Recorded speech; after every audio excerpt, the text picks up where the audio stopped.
Welcome to the Six Nuts podcast. We are three comedians, six nuts. Welcome to episode 31. Woo! Let's go, boys. I'm joined as always by Jordan Angus and the one, the only Paul Bourgon. Gentlemen, welcome to episode 31. Thank you for having us. Yeah, thank you, Dave. It's a pleasure. It's a pleasure. Well, we got a real special guest today. We shouldn't actually waste any more time because we want to bring this guy on. He is one of the co-founders of LOL Entertainment from the big city of Cornwall. He is primarily the host of all the shows, and Steve will correct me if I'm wrong. He hosts all of the LOL shows in Cornwall. Let's bring him on. A big round of applause for the one, the only, Steve Mcdonald. Steve, welcome. That's like the kind of applause. That's the kind of applause I'm used to. Yeah, there you go, Steve. Welcome to the Six Nuts podcast. We've been trying to get you on for quite a while, so it's great to finally have you here. Well, I'm happy to be here, guys. It's about time, I would say. Yeah. Nice. Right out of the gate, man. He's coming out hot. So we're going to do a lot of fun things today. We're going to do Hold My Beer in a second. We're going to talk about a few things, and then we're going to do a segment we haven't done in a long time called Whose Joke Is It Anyway? Steve, we're going to test your comedy knowledge of Dave, Jordan, and Paul, and we'll see if you win. If you win, then maybe you'll get a prize. If you lose, then you'll get a bigger prize. All right. I'm really good at games. Really There good at you games. go. So, Steve, do you want to get into Hold My Beer, or we have questions for you, and we want to know more about you. Whoever steers the ship, let's do it. All right, let's get right into Hold My Beer.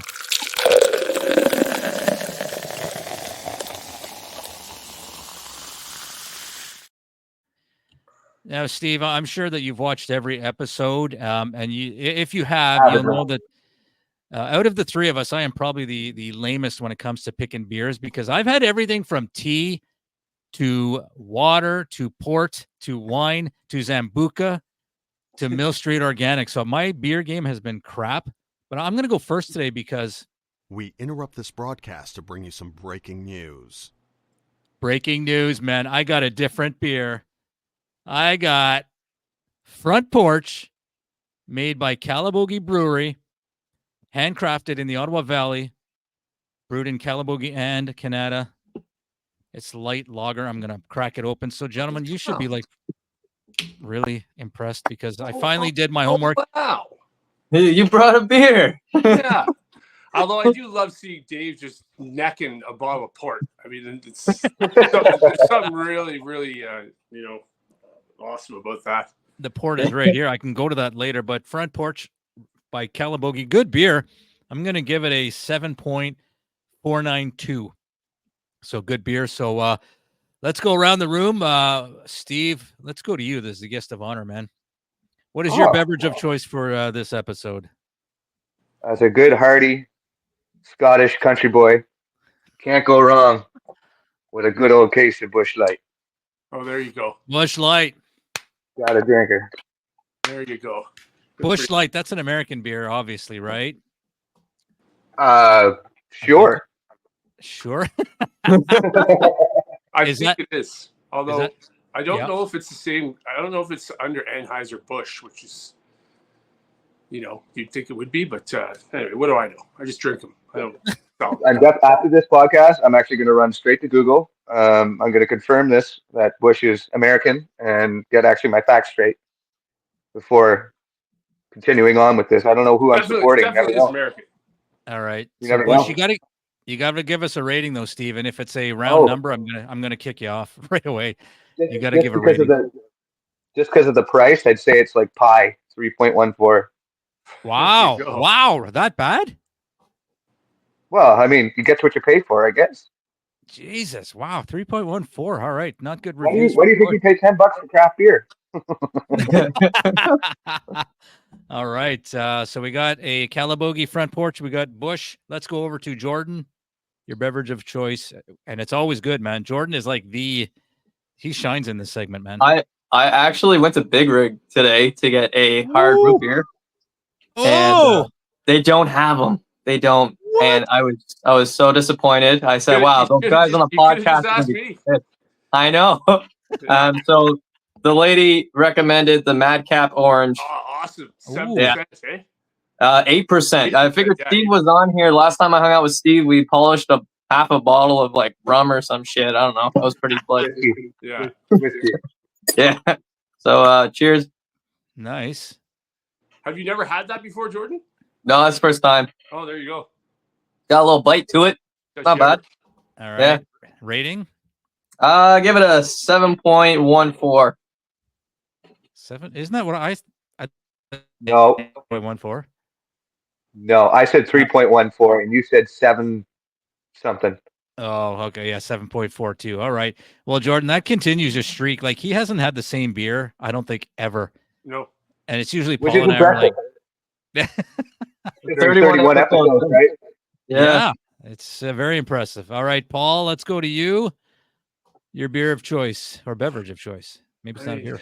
It's today, what was the Steam Whistle? Oh, I love Steam Whistle. Okay. I do. You know, not the biggest fan of Steam Whistle. It's just either that or it's Coors Light, Bud Light, or, you know, Coors Light. So, which I have in my fridge right now. But I thought I'd go with the Steam Whistle. Cheers. Cheers. Oh, I can't wait for the rating. Fuck, eh? It just smacks you right in the dick. I give it a 4.002. Oh, 4.002. Yeah, Wow. It's not my favorite, but you know, gets the job done. Wow. So 2 failing beers and 2 winning beers. So that brings a close to Hold My Beer. Where do we go from here? I think we had the show. Oh, yeah. Okay. Let's do the show. We're going to do Whose Joke Is It Anyway in a little bit. But Steve, I think we'd like to know, first of all, where are you? You look like you're in a shed or a garage somewhere. So are you in Cornwall? Where are you? So I'm in Bonneville right now, where I'm from, which is on the outskirts of Cornwall. It's country bumpkin town. It's hillbilly island. It's redneck Coor. Yeah, I'm a heavy. That's kind of right now. Actually, technically, I'm even still on the clock. So I mean, this is working out both ways. Oh, there you go, double bubble. So you're getting paid for this, but so Bonneville. Yeah. So where do you? Can you share where you work, or is that like a I don't think he wants. Absolutely can. Yeah. Well, no, I'm not really concerned about them necessarily seeing it, seeing how we're a bunch of rednecks and the internet connection out here is pretty bad. It's Clarence Mcdonald Excavation. It's a water and sewer excavation company. Nice. And I fix their equipment. Well, there you go. Oh, that's pretty much the only excitement I have. That's where you get all your jokes from. Yeah. Stop standard. You do kind of when you're working in a job that you're probably used to. You know, you're used to the job, you're used to what you have to do. It gives you a lot of time to think, eh? Like, so I mean, I'm sure you come up with stuff while you're at your work. Pretty much everybody I work with has a potty mouth, so it's like your material is constantly live. Yeah. Nice. So what you need to do, Steve, is get yourself a government job, so then you get to write for 8 hours a day. It's beautiful. It's beautiful. I don't know if I'd last long. The government job, because they don't support being on the clock, being on a podcast and drinking beer. So I don't know how long I'd have a career. So tell us about LOL. I mean, you're the co-founder, obviously. I mean, how did it start? What's your role now, and you know what's coming up for LOL in the future? Well, actually, we got a couple of collaboration shows coming up there in the very near future with Jangus Comedy. Yeah. I don't know if you guys ever heard of them, but they're an outfit out of Ottawa. They're similar to LOL Entertainment here in Cornwall, and basically we're trying to dominate 2 cities in between, you know, a good 90-kilometer radius. So we got Master Debaters Show, which is actually a really cool concept. It's going to be at Culture's Comedy Club there, I believe, It's the 26th of October. Yep. Awesome. Nailed it. All right. Usually my memory isn't so good. And then following that, we'll be having the Battle of Ontario rematch in the hometown of Cornwall. Last time we did the show, we went up to Ottawa and you had the hometown advantage. I would like to say now we're going to reverse the roles and bring you guys down to Cornwall and see if the hometown advantage will help. Wow. Wow, that the gauntlet's been thrown. I'm not involved, so Paul is involved. Paul, that sounds like a shot across the bow, man. Do you have a response to this? I'm driving a dinghy here, so you shot across whatever part of the boat you can. It's quite all right. No, it definitely will have something to do with it. Like it's like I brought out a lot of people on the last one. So it kind of tipped the scale for me. Yeah, but I do promise to not be biased in any way. I believe I'm hosting the Battle of Ontario in the Cornwall version. Okay. So again, I'm non-biased. I really hope the best team wins the Cornwall's Battle of Ontario. Well, I'm going to bring up the graphic while I'm kind of talking, let people know where it's happening. Oh, that's the Master Debaters? Master Debaters. No, the battle. We want the battle. Here it is. Sorry. Battle of Ontario, Saturday, November 2nd, $15. So you see there, Team Ottawa, Reggie Cash, Lauren Lane, Paul Bourgon, and Zachariah Seville against Team Cornwall, Mark Vincent, Matt Johnson, Pat Cardinal, Not Your Average Joe, and hosted, as you can see there, by Steve Mcdonald. Tickets are $15. Where can people buy tickets for this? The link. Yeah, on Eventbrite. It'll be on Eventbrite. You can find it on our Instagram socials. The ticket links will be all over the place within the next, probably a couple hours. You'll see it. So. Very nice, very nice. Looking forward to that. Looking for another Ottawa win. So we shall see. And then the Master Debaters, there was a little bit of a lineup change on one of the Cornwall team. We had Steve Dickerson, which had unforeseen circumstances. He won't be able to attend. So I am passing up my hosting blazer over to, I believe, Paul. I think, Paul, you accepted that role. I did. Now you will be hosting the Master Debaters, and I will be competing as a comedian in the Master Debaters competition. It should be good. Should be a good time. Let me bring that up. Oh, sorry, I don't mean to talk over you, Paul. I'm just going to bring that up really quick while I talk. There you can see Master Debaters, October 26th. They're Team Cornwall. Same lineup. Team Ottawa, you got Caesar McCool, Kia Mazar, David Haddad, Jordan Angus, and the host. There it is, Paul Bourgon. So Cultures Comedy Club, tickets $15 for that as well. So there you go, man. It's going to be Cornwall versus Ottawa. This is quite the rivalry, man. Coming up. Two times Two times in a week. Like we're working together hand in hand all the time, eh? So you know what I mean? It's only a matter of time before we look at each other like, you think you're better than me? I just think like both of us should do it like a tag team there and just go take on Kingston. Why not? Hey, Kingston's next. Totally. Yeah, I think Kingston. Yeah, exactly. Maybe get back in the ring, like you, Steve. Talk about your event that you had back in September. That was our it was our biggest fundraiser event of the year. It's the second year that we've done it. It's called Chuckles and Knuckles.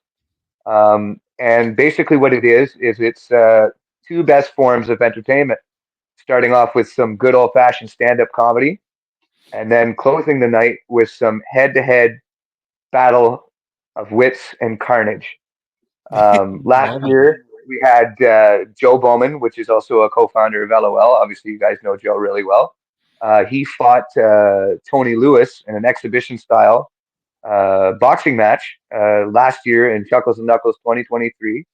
And with that fundraiser, we were able to generate $5,000 to Champs Eastside Boxing Club, which is a local nonprofit boxing gym in Cornwall. That's awesome. Yeah, and then this year we did the Chuckles and Knuckles 2024, which consisted of 6 amateur fights from starting at the ages of 10 all the way up to 17, along with stand-up comedy in the first bit, and we're able to generate $3,000 for them this year. Very nice, now, man. the economy has changed from last year to this, so I mean, it does come with the territory, but we're still thrilled to be able to support such a valued youth service in our community, right? Yeah. And we're really looking forward to man. 2025. Awesome. That's really awesome. Yeah. Fantastic, man. Congratulations on that. Yeah, and we look forward to 2025. Steve, what's your favorite part of comedy, man? Oh, it's just the general expression. So there's no negative vibes in the room. Every other public speaking that you do, you have perceptions, right? People will take it, they'll have their own opinions on it. You know, if the floor is open, they go back into the car, they talk about what that person said and give their own pieces of how they liked or disliked it. As opposed to comedy, which it's not it's not based off your opinion of the matter. It's literally the content and how it hits you at the time. If you laugh then and then go back into the car and be like, wait, no, that wasn't funny. That really wasn't. Well, of course it was, because you laughed. That's the whole point. None of it's serious. None of it's our actual personal view. It's just about hitting the right moment with the right verse. It's kind of like, Shakespeare, right? Like at the time, you watch a commercial of Shakespeare, you're going to be like, oh, no, that looks stupid. But you actually get forced to with your first date to go actually watch a whole Shakespeare whole ensemble there. Your perception will be different. You'll be like, well, that actually wasn't half bad. Yeah, no, that's interesting. I mean, I think we've all had moments like that, even like as we're writing jokes.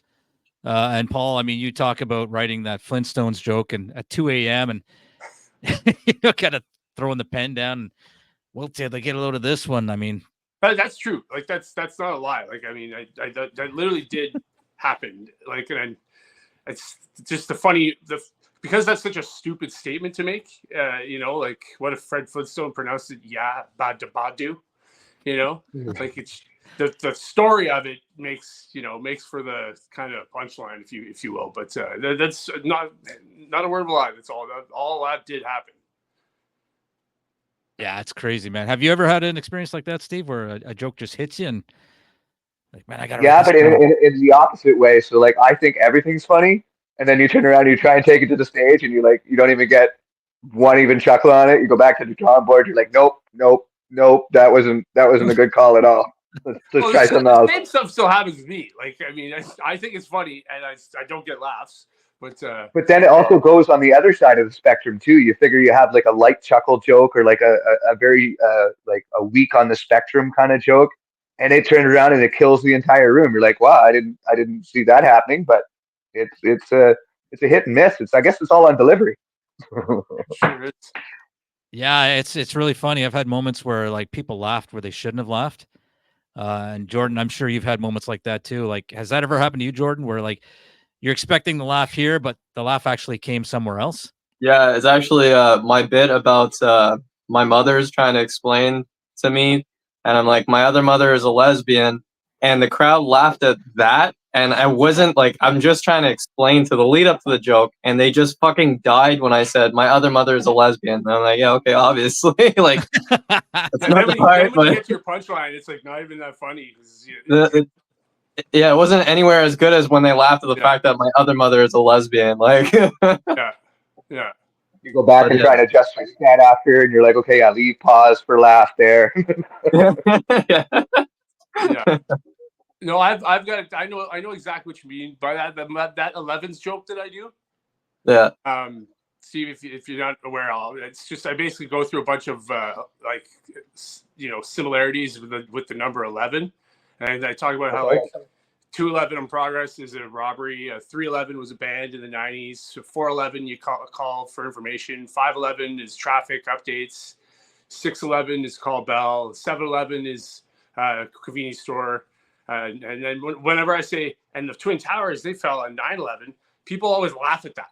Like it's not because it's hilarious. Funny part, but there's always people in the crowd that go, and it's like fuck, like it almost ruins when you get to the actual punchline. You know what I mean? But I can totally sympathize with that sort of thing. Paul, you got to do that joke at 11:11 sometime. Well, I mean, that's the whole point of the joke is be like, when I say, okay, now check your watches. Yeah. Okay. And now people are it's supposed to be at like 9:11 or 10:11. You know what I mean? And the fact that it never is, that's the whole stupidity of the joke, you know? Yep. Yeah. Yep. What about you, Steve? What's going on for LOL in the future, man? Any other than the shows we talked about? Do you guys have you had a weekly open mic going at the Wing, but you guys took a break for the summer. We did, and we're planning on getting the ball back rolling. But I think what we're going to do is we're going to switch it to a bi-weekly because the three of us, we all have full-time jobs, and it was quite a hectic thing to manage on top of our big shows, and also when we get reached out by Jenga's Comedy or any other comedy group to go and try and help them out in their city, it got really, really busy. And to top it all off, our wives were getting very, very upset. So we decided to go with a bi-weekly show. We're going to stay tuned for that date. I don't actually have one set in stone right now, but I know that in the very near future, that will be the case. And then going forward, it's going to be a great time. I mean, we kind of do it at the seat of our pants anyway. That's kind of what makes comedy so much fun anyway, right? Steve, you got to lay down the law. Good luck. Like when you say the wives, listen, I don't care. I don't care who it is.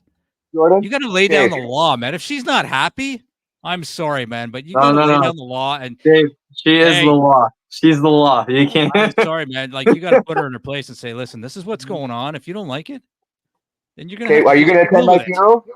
You're gonna attend my funeral, I hope, right? Yeah, I'll be there. I'll be there. Thank you, man. At least I need some kind of support. Be like, at least he tried. At least he tried, man. Oh, but no, your wife must support you, though, man. She must.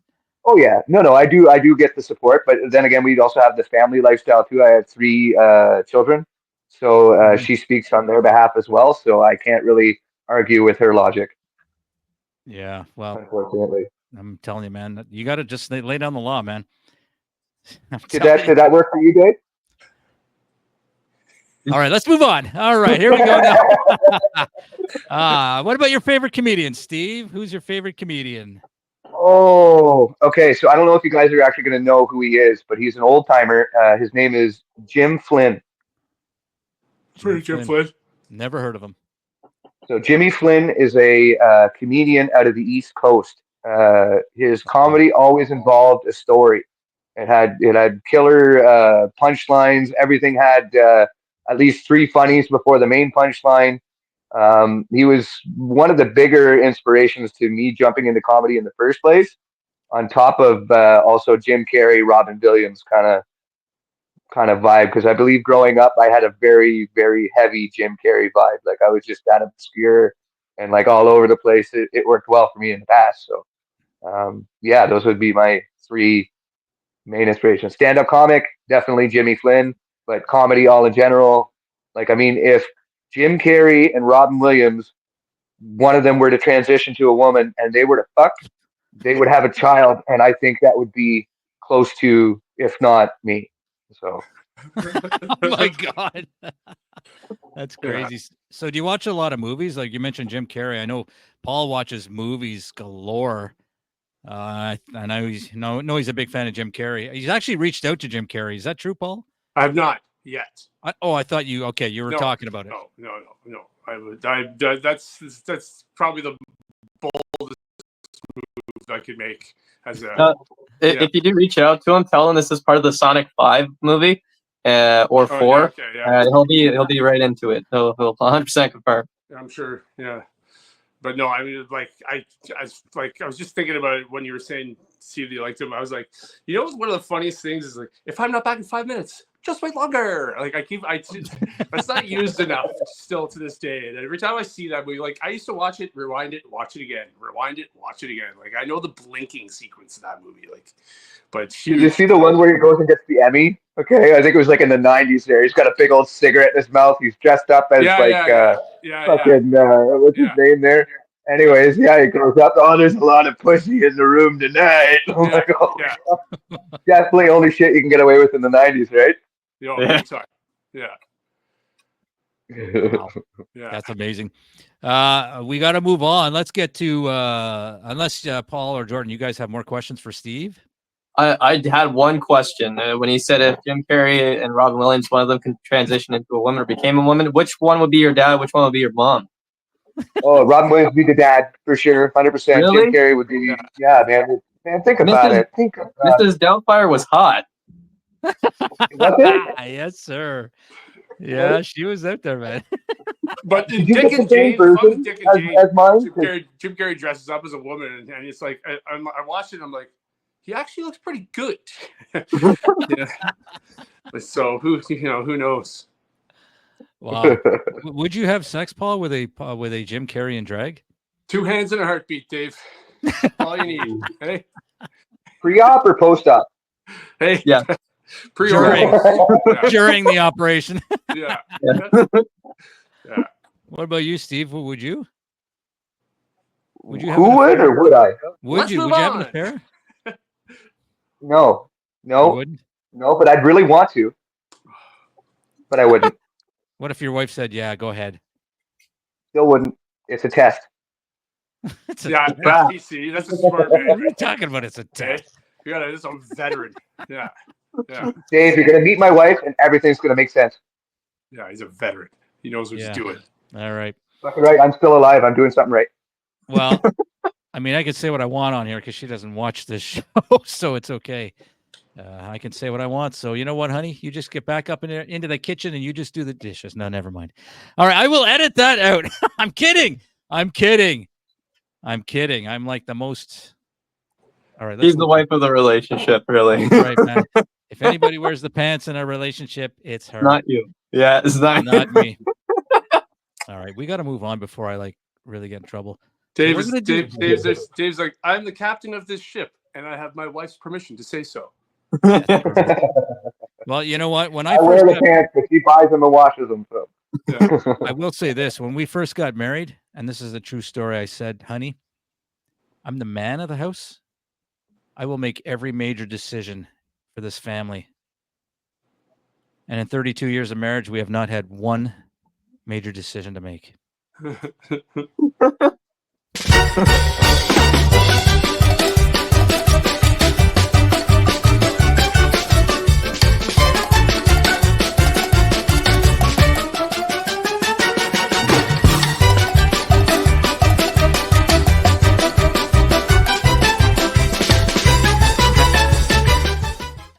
Jesus Christ, that's the longest intro we've ever had. All right, welcome to Whose Joke Is It Anyway? So, Steve, this is really simple. Are you still okay, Steve? I see you moving around there. You still good? Yep. All right. So, Steve, how this works, we got 3 rounds. So in each round, we'll go around. I will start. I will read 3 jokes to you. They've each been written by the 3 of us. So there will be 1 joke from Jordan, 1 from Paul, and 1 from me. And you have to identify who wrote which joke. Does that make sense? Let's do it. All right. So he's walking outside. All right. Round 1. Yeah. Joke number 1. Why did Mickey Mouse get excited when Minnie got a yeast infection? Because he loves cheese. Ooh. That's joke number 1. That's got to be Paul. That's got to be Paul. Well, wait. Hold on. You can guess at the end. I'm going to go through all 3, and then you guess at the end. Okay. All right. So that's joke 1. Joke number 2. A bunch of suburban dads were out marching for their rights in their driveways. They were yelling, "My beer, my choice." It was the first ever protest. So that's joke number 2. Joke number 3. If you were a schizophrenic alcoholic, you could always just get away with the excuse that you're only a social drinker. So that was joke number 3. So joke number 1 about Mickey Mouse liking cheese. Who do you think wrote that? After hearing them all now, no, I'm going to stick with my first decision. All right, I'm going to say Paul for number 1. Okay. Number 2, the suburban dads. As soon as you said protest, it's got to be Jordan. Okay. And the last one, the schizophrenic alcoholic. That seems like something Dave would do. I don't know. Am I close? Am I way off? You were 0 for 3, man. Fuck. 0 for 3. The Mickey Mouse, it was Jordan's. The Suburban Dads is me, and the Schizophrenic Alcoholic is Paul. Damn. Am I the first to get 0 for 3? At least no. Joe sucked at this. Joe sucked.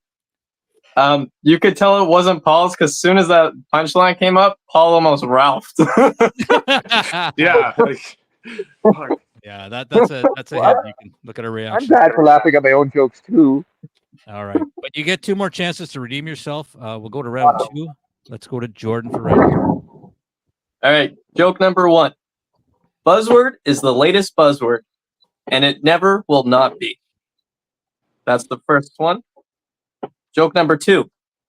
If you lived in a house with a tin roof and knew Morse code, it would drive you bananas every time it started to rain. That's joke number 2. And joke number 3. How do you turn Shrek gay? Tell him you have swamp crotch. Well, that was harder than round 1. I see it's actually going up in difficulty. Okay, so number 1 was... Number 1 was the buzzword.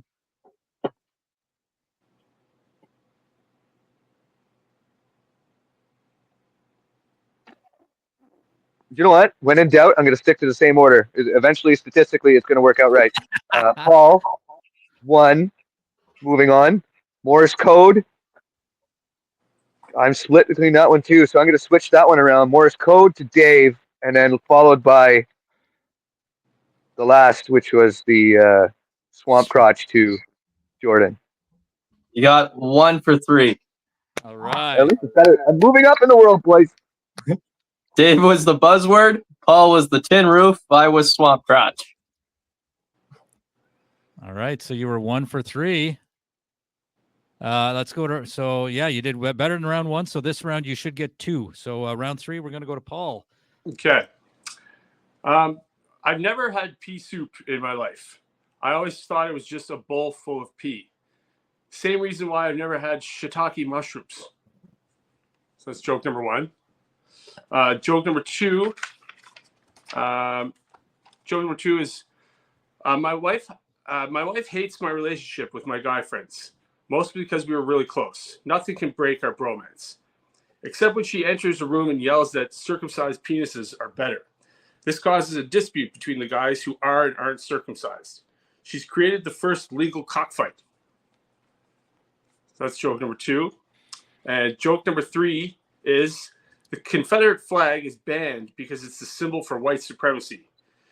The only place to get them now is on the black market and at the Circle KKK. So that's joke number 3.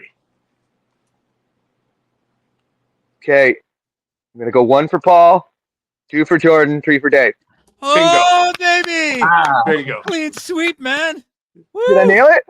Yeah. By the way, 3, Dave, baby. that's hilarious, that joke. I love it. Yeah. Jordan, yours was okay. Yeah. I couldn't hear over the applause. No, I said, Dave, that Confederate flag joke is awesome. Then he told me mine sucked. Yeah. Nope, you're 3 for 3 on that one, man. I'm surprised, Steve, because Jordan's last joke here was about my wife hates my relationship. I was trying to throw a curveball there. That's sneaky, man. He's trying to but he didn't. You know how he didn't? As soon as he mentioned circumcised penis. Oh. Yeah. You have a good bit of circumcised stuff in your act. So I mean, like it would only tie in to what you were already working with. The man pays attention. Wow, 3 for 3. I don't think we've ever had anybody go 3 for 3, have we? No. Joe went 0 for 9. Yeah, Joe was bad, man. He's going to watch this. Joe, man, you need to pick up your game, man. You were outclassed by Steve. 3 for 3. I had to work it out. I had to work it out. 0 for 3, 1 for 3, 3 for 3. That's good. That's good. That's good. It is good. I like it. Yeah. Very impressive. So, Jordan, what does he win? Round of applause. That's come on. Small. Longer, guys. Never had 3 for 3. Keep the round of applause going. little bit longer. All right. Thank you. Let's keep it going, Thank man. you. Yeah. Now I feel fulfilled. I would give you a standing ovation, but I'm not wearing anything underneath. You can't. Yeah, no, I can see where that's coming from. Like, yeah. You All right. Easier to watch again, eh? He wears the pants. He just hasn't put them on yet. Yeah. That's right. Yes. My wife needs to give me my balls back first. She has them in her purse, and she's gone to curling, so I can't use them right now. You thought you found them once because we were just shriveled up raisins, eh? Yeah, pretty much. All right, so that brings to a close. Whose joke is it anyway? I think that was the best episode ever. Wow, are we at final thoughts already?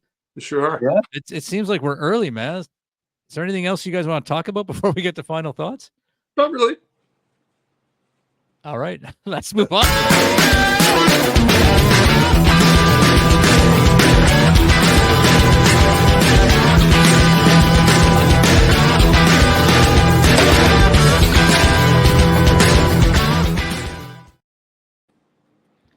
All right, you caught us in a Just dance. me and Dave always, eh? All right, final thoughts. We go around the virtual room for final thoughts. Let's go over here. Paul Bourgon. Final thoughts from you today.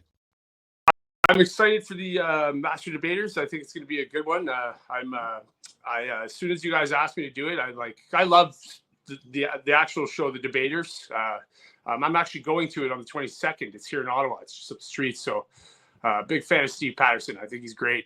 And so I saw that I got the Steve Patterson position. I was like, Jesus, can it get any better than this? So I'm pretty excited for that. So looking forward to the next show with you guys. All right, I'm going to bring up the image so nobody talk while this is up, just so we're not cutting you off. So there it is again, Master Debaters Comedy Show. All the details there. It'll be up on Jangus. Is it on Jangus? Eventbrite? Yeah, it's on Eventbrite. Right. If you follow me on Eventbrite, it'll be there. It'll also be on Instagram, Facebook. Is it on your LOL page as well, Steve? I believe Pat did do it. Don't quote me on that, but if not, it shall be done before the weekend is over. So. Oh yeah, it'll be spread everywhere. It'll be like crabs in the 90s. Everyone will have it. So. Beautiful. Yeah, love the crabs. All right, so looking forward to that.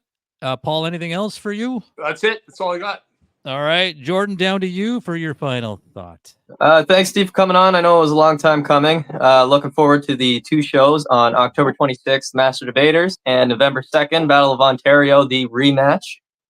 You can catch me on Rogers TV on Thursday at 2 p.m. Eastern Time live. I will be interviewed for another event that I will be hosting and emceeing, a fundraiser in Manotick. Busy month, but I'm looking forward to it. Pumped. Need a lot of Red Bulls and other energy supplements. But yeah, I'm ready to fucking go, guys. Let's go. Hockey season's here. Very good. Nice. Yes, sir. Sens and Bruins. Here we go. I will save my final thought, and then I'll go to you, Steve. But we also didn't talk about this very much. We got the Six Nuts Comedy Podcast live November 1st as well, 7 p.m. at the Barley Mow in Westboro. The lineup, great lineup. You got the three of us and Lisa Minion, very, very funny person. So looking forward to that. Tickets will be all over social media for that as well in the near future. So a lot of great things coming up. Steve Mcdonald, down to you. Final word for you, man. Yeah, I guess it would be to touch just one more thing on the Master Debaters. It's funny because you mentioned it was like the dream for the debaters, and I'm a big fan of the debaters. Actually, that's where a lot of this concept come to being.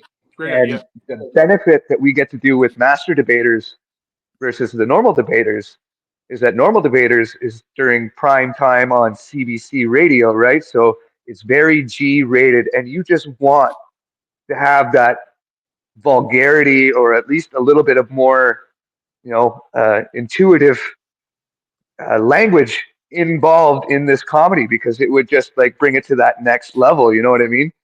So with the Master Debaters, all the gloves are off. It's literally almost very similar to the debaters, except it is open season. You can literally bring out the most obscure topics that they wouldn't even touch on the radio. You know what I mean? Yeah. It's going to be great. Yeah, that would be my final thought. October 26th, 2024, Radar Cultures Comedy Club in Ottawa. Awesome. Nice. Thank you so much, Steve. Glad to finally have you on. Thank you, Jordan, Paul, and to everyone in Ecuador. We love you. And that brings to a close episode 31. We will see you all on the next episode.